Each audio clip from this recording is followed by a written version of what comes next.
দেখতে দেখতে হুজুর গৌসে পাক কাজ করে দরজা বন্ধ।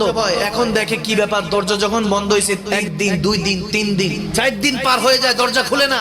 বুড়ি ডাক দিয়ে বুড়াকে বলে, জান দেখেন মরে গেছে কিনা দেখেন। যায় দরজা যখন নক নক করতেছে, গৌসে পাক দরজা খুলে দিলেন একটু বিরক্ত সহকারে। কি হয়েছে? সালাম আদান প্রদান হলো। বলে না আপনি জিন্দা আছেন? বলে হ্যাঁ আমি জিন্দা আছি। কোনো কাজ আছে? বলে না। বলে তাহলে আমাকে বিরক্ত করেন না।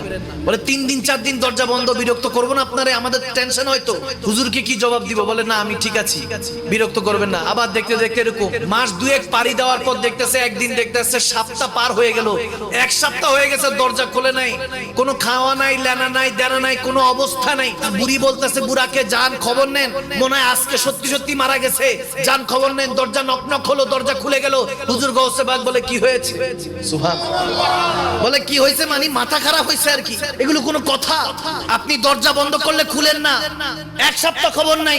বেলায়েতের ক্ষমতা অন্য জায়গায়, এগুলো আপনাকে আমাকে বুঝতে হবে, খুঁজতে হবে, তাহলে আপনি আল্লাহকে পাবেন, রাসূলকে পাবেন। যখন হুজুর গৌসে পাককে বলতেছেন যে আপনি দরজা বন্ধ করে আছেন, কোনো খোঁজ খবর নাই, তখন রাত বাজতেছে, অনেক রাত। বুড়া যখন এই কথা বললো, বৃদ্ধকে টেনে নিয়ে মাঠের মধ্যে নিয়ে গেল, ওই বাড়ির যে আঙিনা আছে উঠানের মধ্যে নিয়ে হুজুর গৌসে পাক হঠাৎ করে ডান হাতটাও তুলে ওই বৃদ্ধকে ঢুকাই দিলেন।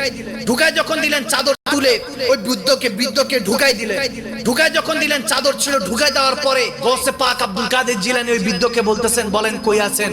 ওই বৃদ্ধ চোখ খুলে দেখে যে নবীজি বসে আছে, মদিনাওয়ালা বসে আছে।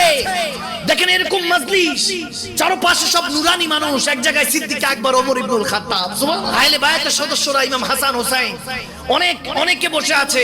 হুজুর গৌসে পাক আছেন, জুনায়েদ বাগদাদি আছেন, ইমাম তাফতাজানি আছেন, বড় বড় ওলি আল্লাহরা বাম সাইডে বসা, ডান পাশে ওলি আল্লাহদের সাথে সাহাবায়ে রাসূলরা বসা, গৌসে পাক আহলে বায়াতরা বসা, মাঝখানে আমার নবী বসা, খেতাব করতেছে। ওই বৃদ্ধকে বলতেছে কি দেখা যায়? বলে হুজুর সবাইকে দেখতেছি। বলে আমাকে দেখোসনি? বলে হ্যাঁ হুজুর আপনাকেও দেখা যাইতেছে নবীজির পাশে। বলতেছে এরপর দেখ আর কাউকে চিনোস কিনা? ওই লক্ষ লক্ষ নুরানি ওই সকল ওয়ালাদের সাথে দেখতেছে ওই বৃদ্ধ নিজেও বসে আছে। বলে হুজুর আমিও তো আছি। বলতে দেরি নেই, গৌসে পাক গর্দানটা উঠিয়ে বলতেছে 40 দিন ধরে বাড়ির বাইরে আসো, যা বোন সাথে দেখা করে আয়। সুবহানাল্লাহ, 40 দিন ধরে তুই বাড়ির বাইরে আছিস, বউর সাথে দেখা করে আয়। ওই বৃদ্ধ বলতেছে কি বলেন হুজুর, 1 মিনিট 2 মিনিট হয়েছে, কি 40 দিন নাই? যায়া যখন বুড়ির কাছে গেছে, বুড়ি তো বুড়ারে ধরে যত রকমের কান্না আছে ধইরা, কই গেছো, কি করলাম, তোমার কি কোনো দোষ হয়েছে, কোনো কিছু কি বলেছি? বলে কি হয়েছে? বলে 40 দিন ধরে আপনি কোথায় ছিলেন? বলে কি বলে, বুড়ির মাথাই খারাপ হয়েছে, বুড়ির অবস্থায় মাথাই খারাপ হয়েছে। ফজরের নামাজ পড়লেন, নামাজ পড়ার পরে মুসল্লিরা সালাম দিতে